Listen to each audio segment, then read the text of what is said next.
সুরজিৎ সাহা রয়েছেন আমার সঙ্গে, খিদিরপুরের ব্যবসায়ী। সুরজিৎ, আমি আপনার একটা বক্তব্য, আপনার প্রশ্ন ইতিমধ্যে আপনি জানেন বা জানেন না আমি জানি না, এই মুহূর্তে আপনারা যে ভয়ঙ্কর অবস্থার মধ্যে রয়েছেন সেই অবস্থাতে সহানুভূতি জানিয়েই বলছি। আমি জানি যে এই অবস্থায় আপনার কথা বলার মতো মানসিক অবস্থাও নেই, সর্বস্ব হারিয়ে খুইয়ে।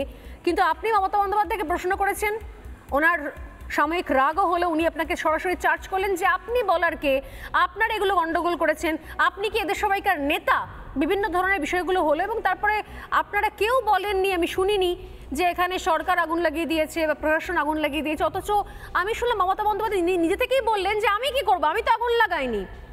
মমতা বন্দ্যোপাধ্যায়কে কেউ এই ধরনের কিছু প্রশ্ন করেছেন বলে আমি শুনিনি। কিন্তু একটা জিনিস উনি স্পষ্ট করলেন যে আপনাদের গাফিলতির জন্য যদি হয়ে থাকে সরকার কি করবে, সরকার তো ব্যবস্থা করছে, সরকার অন্যত্র ব্যবস্থা করছে, অর্থাৎ আপনাদেরকে রিপ্লেসমেন্ট দেবে, সঙ্গে 1 লাখ টাকা ক্ষতিপূরণ দেবে। তারপরও আপনারা সেগুলোকে অ্যাকসেপ্ট করতে চাইছেন না কেন সুরজিৎ?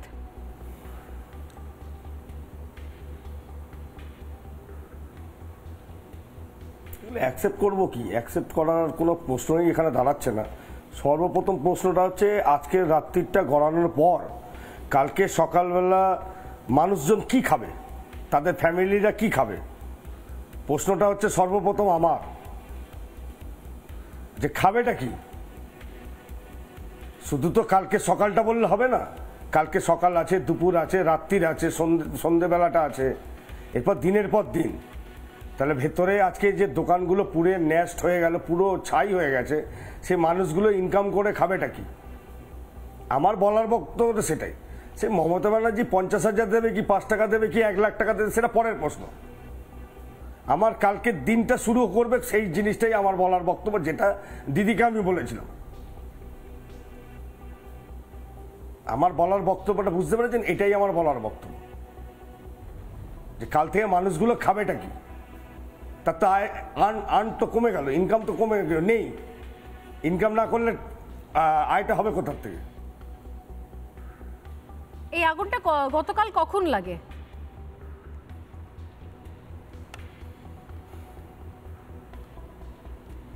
আমি যতদূর এটা শোনা সেটা হচ্ছে যে রাত্রির 1টার সময়।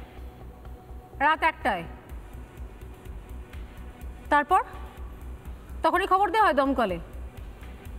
হ্যাঁ। দমকল এসে পৌঁছয় কটায়? তারপর কি, হ্যাঁ, তারপর বাজারের লোকেরা দমকলকে খবর দেয়, ওই তখন পৌঁছেছে মনে হয় ভোরবেলা 4টে নাগাদ। এটা শোনা কথা, আমার চোখে দেখা কোনো জিনিস নয়। আমার চোখে দেখা যেটা, সেটা আমি আপনাদের বললাম, যে দিদির সামনাসামনি দাঁড়িয়ে কথা বলা বা আপনাদের এই আর বাংলা রিপোর্টে যাবতীয় যা জিনিস বলা সেগুলো আমি, কিন্তু আলটিমেট ভোরবেলা কি হয়েছে না হয়েছে সেটা আমার কিন্তু কথা নয়। সেখানে কি যে সুজিত বোস কখন এসছে, মেয়র কখন এসছে, সেসব আমি বলতে পারবো না। বুঝলাম, সেখানে আমি ছিলাম, কিন্তু সেখানে আপনার সঙ্গে আরো অনেক ব্যবসায়ী তারা সেখানে ছিলেন। যেহেতু আপনি কথা বলছেন, আমি তাদের কথাটা আপনার মাধ্যমেই জানতে চাইবো যে অনেকেরই দাবি বা বক্তব্য হচ্ছে যে দমকল 2 ঘন্টা পরে আসে এবং দমকল যখন আসে দমকলে জল ছিল না, তাই আগুন নেভাতে অনেক দেরি হয়েছে।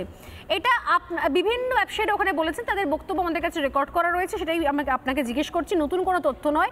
আর দ্বিতীয়ত হচ্ছে যে আজকে যখন বিকেলবেলা আমাদের প্রতিনিধি সেখানে শো করছিলেন, আপনিও সেখানে উপস্থিত ছিলেন, তখন আমি দেখলাম যে তখনও বেশ কিছু দোকান তখনও জ্বলছে। সেই ছবিটা এখন যখন বসে আছেন আমি সেই ছবিটাও দেখাচ্ছি মানুষকে, যে এখনো পর্যন্ত আগুন জ্বলছে। যদি দমকল গতকাল রাত থেকে বা আজকে ভোরবেলা থেকেও কাজ করে, তাহলে কি করে সম্ভব যে এখনো পর্যন্ত আগুন জ্বলছে দাউ দাউ করে?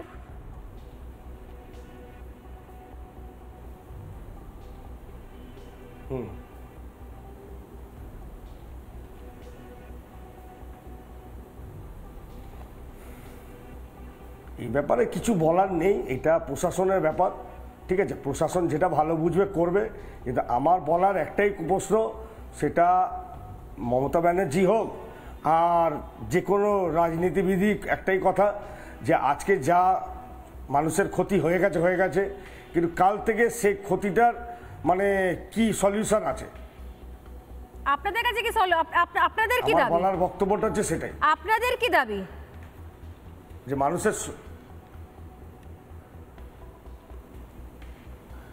আমাদের দাবি কি? দাবি যেরকম, যেটা যে হ্যাঁ আগের মতো যেরকম আমাদের দোকানপত্র ছিল সেরকম করে দিক। সে করবে কবে তা জানি না, কিন্তু কাল থেকে জিনিসটা যে সংসারটা মানুষের চলবে সেটাই আমি বলার বক্তব্য। যে সংসারটা চলবে কোথা থেকে? তার জন্য তো মমতা বন্দ্যোপাধ্যায় বললেন যে 1 লক্ষ টাকা ক্ষতিপূরণ দেওয়া হবে, আর আপনাদেরকে রিপ্লেসমেন্টও দেওয়া হবে, টেম্পোরারি একটা ব্যবস্থাও করে দেওয়া হবে। এটা তো রাতারাতি ব্যবস্থা করে দেওয়া হবে বলছেন উনি। হ্যাঁ হ্যাঁ হ্যাঁ, উনি মুখে বলেছে, কাগজ কলমে তো লিখে দেয়নি, কাগজ কলমে তো লিখে দেয়নি, উনি তো মুখে বলেছে। বেশ, আপনি আমাদের সঙ্গে থাকুন। নানা ধরনের কন্টেন্ট দেখার জন্য লাইক করুন, শেয়ার করুন আমাদের ফেসবুক পেজ, সাবস্ক্রাইব করুন আমাদের ইউটিউব চ্যানেল। পাশাপাশি অন্যান্য ব্রেকিং নিউজের জন্য অবশ্যই চোখ রাখুন রিপাবলিক বাংলায়।